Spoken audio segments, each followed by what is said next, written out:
You tested positive for meth. I can't let you go. That's just it's too much. You know, I have to revoke your bond, ma'am. I don't do meth and I'm prescribed. I just tested you. You tested positive for meth. Yes, sir, but the medication that I'm taking, that's why I've been trying to get it. Adderall doesn't test positive for meth. Show me a study. Show me something that says Adderall tests positive for meth. But no, I don't believe that's a good. I mean, I'm in pre-trial. It's just. Have you heard of Adderall testing positive for meth? I have not heard. No. You're supposed to give, when you're being supervised by pretrial, you're supposed to give them any and all prescriptions that you're taking so that they can cross-reference any positives with any kind of drugs that you're taking. Adderall doesn't test positive for meth. That's not the only thing that I'm taking, sir. So when she was in court the first time, she really was in a blank state. I get it. mean, I'm not talking. And so at that time, when I asked about all the different prescriptions, she was very like scatterbrained. She was able to provide me with the prescriptions that they gave her when she went to the hospital for the assault. So let's do this. So- Let's do this. Let's do this. I will give, you can give that to them so they can check it out to see if there's something that will possibly test positive for meth.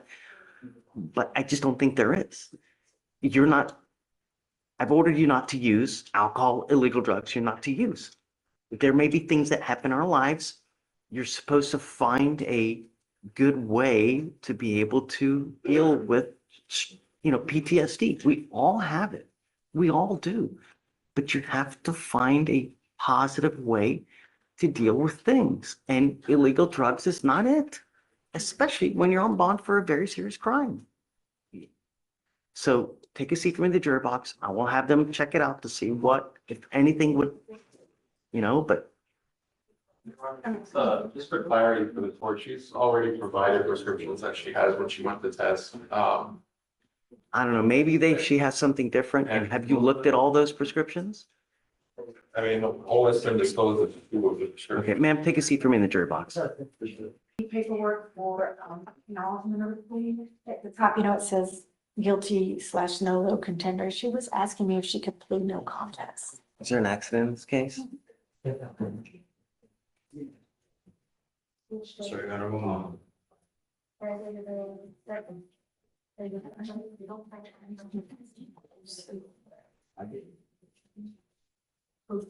Okay.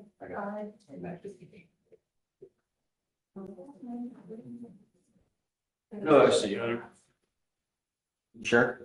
I just.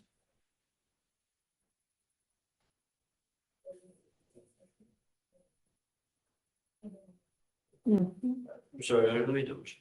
Please, can you? I'm looking right now, Judge. I,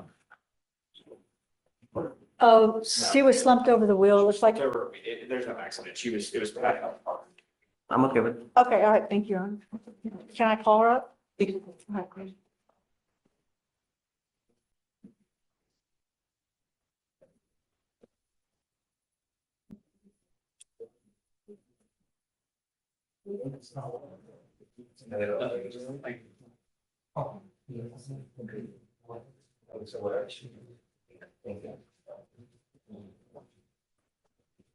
Oh, Your Honor. I know that the only reason you're doing this is to avoid jail. You can run, but you can't run forever. At some point, if you continue the way you are, you're really going to do some damage. Hopefully, not something that you kill someone, because, now you've dug yourself a little hole, but it's not so deep that you can't get out of. There are programs here where if you successfully complete this, if you apply, they grant you entry and you complete, this gets dismissed. What you're doing now is you're just pleading guilty to be done with this. I'm sure that there's no evidence that's even in. You may be found not guilty, but the evidence is not in. So you can't, this isn't Target where if you don't like it, you can just, oh, you know what, I want to change my mind. I want to fight the case. Once you plead guilty, this goes on your record and it will be there for the rest of your life. You can never undo this plea after today. Do you understand this? I have a question about that. For the nolo con. No test- con- It's still, I'm still going to find you guilty. It's still going to reflect as a conviction on your record. You saying no contendere? Most people would do that so they don't get sued in a civil court for a civil matter, right? It has nothing to do with this. It's still a conviction on your record. And we discussed that, we discussed that. And there is discovery and we're just missing a little, the station video, Your Honor. Once you plead, there's no turning around. Are you sure you want to do this?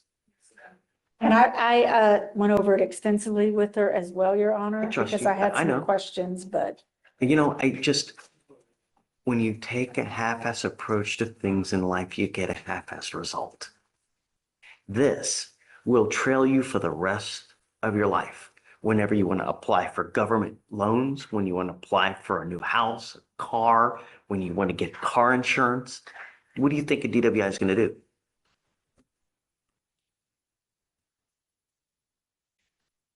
You have worked out an agreement that they're offering you 3 days in jail with credit for the 2 days that you've done. You give up a lot of rights by entering into this agreement. You give up the right to a trial, right to compel witnesses to testify on your behalf, confront and cross-examine your accusers. If you're not a citizen, there are possible immigration consequences. You can be deported, excluded from the country, denied naturalization. You give up the right to appeal. That's what I was saying. Once you plead guilty, this goes on your record and it'll be there forever. Is it true or untrue that you had a 0.15 or above, ma'am? Someone to find that that's true. There is a $6,000 surcharge that tacks onto you when you plead guilty to a DWI. I told you there are consequences. $6,000. And if you don't pay it, every $100 you owe, you sit 1 day in jail. would you waive that fee, Your Honor, based on her indigency? Why? Why would we give her yet another reward? Because she has the issue, I think a lot of I get it's. it.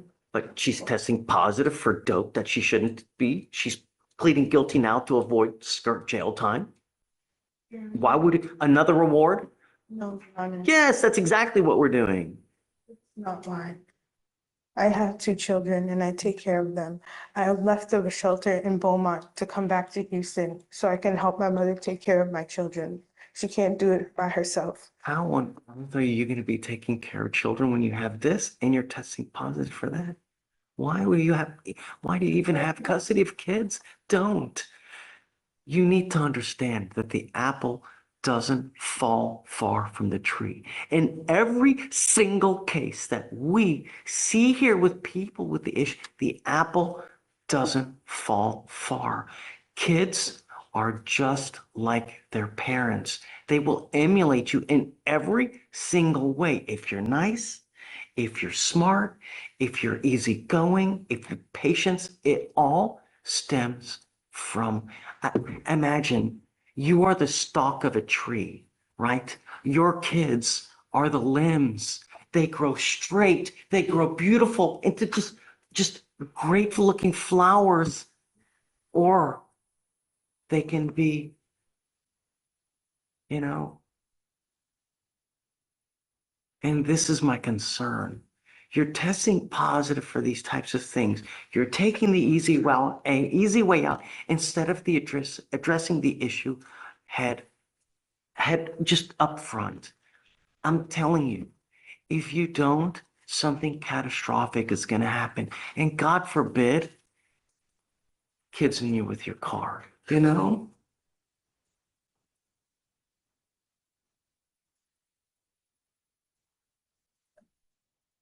If you ever get pulled over in the future, the officers, the first thing they do is they look at your record. If they see that you have this DWI and you have anything remotely funky on your breath, you're acting in an abnormal state, even the faintest smell of alcohol, it's probably not going to go well for you. Do you understand? So even if you've had a sip of alcohol, don't get into a car because you're begging for trouble.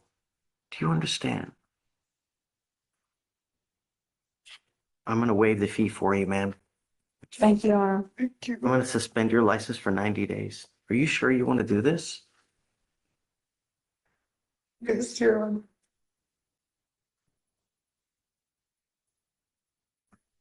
You don't want more time?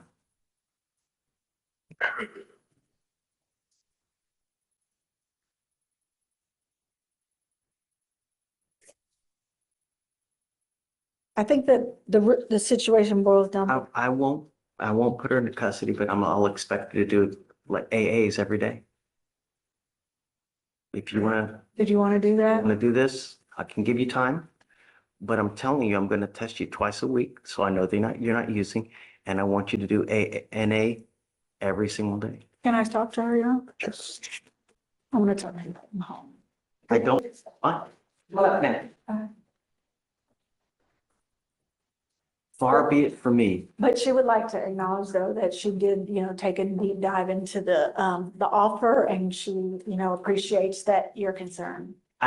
Far be it from me to stop you. If that's what you want to do, then more power to you. Just understand you can only run for so long, and just don't leave a wake of destruction, because I'm going to waive it for you now. But if you pick up another DWI, it's another $6,000 fee. And now, from now on, it's a minimum of 30 days in jail. No more proverbial slaps on the wrist. Do you understand? And it's in the entire state of Texas, no matter where you go. You understand? This will trail you for the rest of your life. You can never take it off. Do you understand? All right, you're giving up the right to a trial, the right to compel witnesses to testify on your behalf, confront and cross-examine your accusers. If you're not a citizen, there are possible immigration consequences. You can be deported, excluded from the country, denied naturalization. You give up the right to appeal. How do you plead to the offense? Guilty or not guilty? Guilty, Your Honor. I'm going to find you guilty, sentence you to 3 days in jail, credit for 2. I'm going to find the enhancement that it's a 15 or above true. I'm going to kill your court costs so you won't owe anything. I'm going to kill the supervisory fee, but you come back, get ready. I am suspending your license for 90 days. Do not drive until you get a license. Good luck to you. All right, thank Thank you, Your you. Honor. All right. Thank you.